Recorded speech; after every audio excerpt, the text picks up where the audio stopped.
뭐? 항생제요? 아니 그 독한 걸 왜 애한테 그걸 애한테 왜 써요? 그거 안 좋은 거잖아요. 안녕하세요, 김닥터입니다. 항생제라는 단어에 굉장히 예민하고 민감한 분들이 많이 있어요. 저는 그분들이 항생제가 뭐 하는 약인지도 생각을 안 해보고 그냥 자꾸 매스컴이나 정부에서 항생제 내성이라는 단어를 자꾸 쓰면서 항생제를 오남용하는 병의원이 많다라는 이런 얘기를 자꾸 하니까 그냥 일반인들은 잘은 모르지만 왠지 항생제는 뭔가 나쁜 건가 보다 이렇게 생각을 한다고 생각을 해요. 정확한 지식에 의한 판단보다는 그냥 이미지만으로 잘못된 판단을 하는 경우가 굉장히 많이 있습니다. 항생제라는 약은 정확히 다른 이름으로는 항균제예요. 항균제.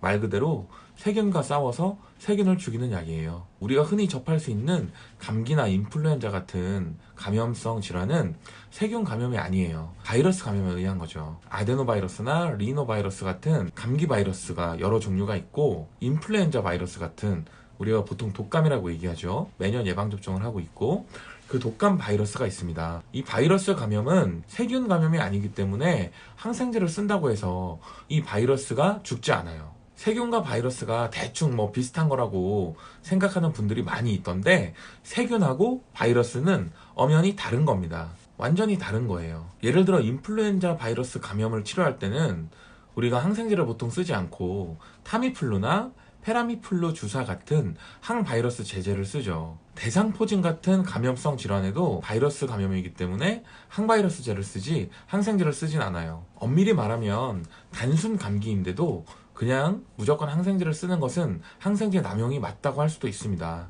단순 감기라는 게 뭐냐면, 감기하고 증상은 비슷하지만 실제로 사람이 죽을 수도 있는 굉장히 심각한 병들이 있습니다. 예를 들어서 폐렴이 걸린다면 기침, 콧물, 가래가 나오겠지만 치료를 하지 않으면 돌아가실 수도 있어요. 사람이 죽을 수가 있습니다. 이런 폐렴이나 중이염, 편도염, 세기관지염, 요로감염, 이런 식의 감염성 질환이 동반되지 않고 그냥 순수하게 기침, 콧물, 가래 같은 증상만 있고 바이러스 감염만 되어 있는 상태를 감기라고 합니다. 그런 상태를 단순 감기라고 합니다. 이때는 굳이 항생제를 쓰지 않고 기침이나 콧물, 가래 같은 증상에 대해서 대증치료만 해도 되는 거죠.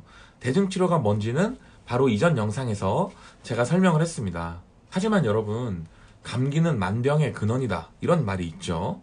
처음에는 바이러스 감염만 돼서 단순 감기였는데, 이로 인해서 호흡기 증상에 시달리다 보면 우리 몸의 점막이 매우 약해지고 세균 감염에 취약해집니다. 그렇게 되면은요, 2차 감염으로 세균 감염이 되는 겁니다. 이렇게 감기로 시작을 했지만 추가로 세균 감염이 동반이 되어서 2차 감염이 생기는 경우 중에 우리가 흔히 주변에서 찾아볼 수 있는 것들은 편도염, 중이염, 폐렴, 요로감염, 세기관지염 같은 그런 병들이 있는데요. 보통은 감기와 비슷하게 호흡기 증상으로 시작을 하거나 38도 이상의 고열을 동반하는 경우가 많습니다. 이런 경우에는 반드시 항생제를 써야만 치료가 되는 겁니다. 어린 아가들의 경우에는 보통 병원에 입원해서 항생제 주사제로 치료를 하는 경우가 많이 있습니다. 제가 대학병원에서 소아과 주치의를 하던 시절이 있었어요. 아기가 38도, 39도 이상의 고열로 입원을 했습니다. 검사를 해보니까 검사 결과는 요로감염이었어요. 그래서 치료를 위해 항생제를 쓰기로 결정을 하고 보호자한테 얘기를 했어요. 그러자 아기 엄마가 깜짝 놀라면서 이렇게 반응을 하는 거예요. 뭐? 항생제요? 아니 그 독한 걸 왜 애한테 그걸 애한테 왜 써요? 그거 안 좋은 거잖아요.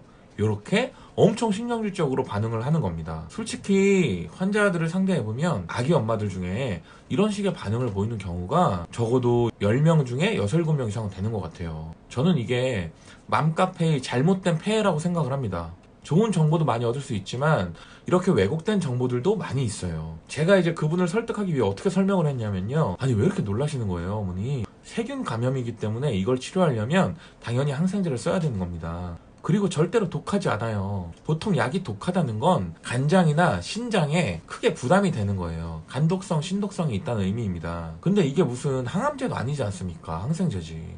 항암제 같은 약이야 충분히 독하고 우리 몸에 해가 될 수 있지만 항생제 이 정도 쓴다고 절대 해롭지 않습니다. 이건 항생제 남용도 아니고 아기를 치료하는데 꼭 필요하니까 썼던 거예요. 조선시대에는 이런 약이 없었기 때문에 아기가 병에 걸리면 쉽게 죽었던 거예요. 요로감염 같은 경우에 제때 치료를 안 하면 아기의 방광이나 신장 같은 장기에 상처가 남을 수가 있어요. 그러니까 지금 빨리 치료를 잘 해야 됩니다. 이렇게까지 설명을 했는데도 굉장히 불안과 의심의 눈초리로 그 눈초리가 사라지지 않더라고요. 물론 저는 핵친절한 훈남 의사였기 때문에 지금은 살쪄서 찐따가 됐지만요. 그래도 환자나 보호자들과 사이는 굉장히 좋았습니다. 특히 어린 아기들은 정말 이뻤어요. 그리고 애기들도 저를 엄청 좋아했어요. 애기들이 저를 얼마나 좋아했냐면요, 제가 애기를 보고 너무 예뻐서 예승아, 예승이 이쁘다. 예승이 오늘은 안 아파? 예승이 기침 안 했어? 콧물은? 예승이 안녕 이러면서 제가 아기에게 윙크를 하면은 다 저를 본 아기들은 엄마에게 이렇게 안겨 있다가 고개를 반대쪽으로 돌립니다.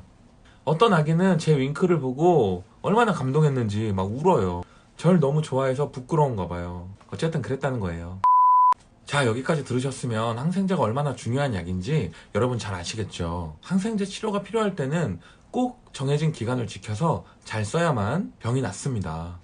감사합니다. 오늘도 김닥터였습니다. 감사합니다.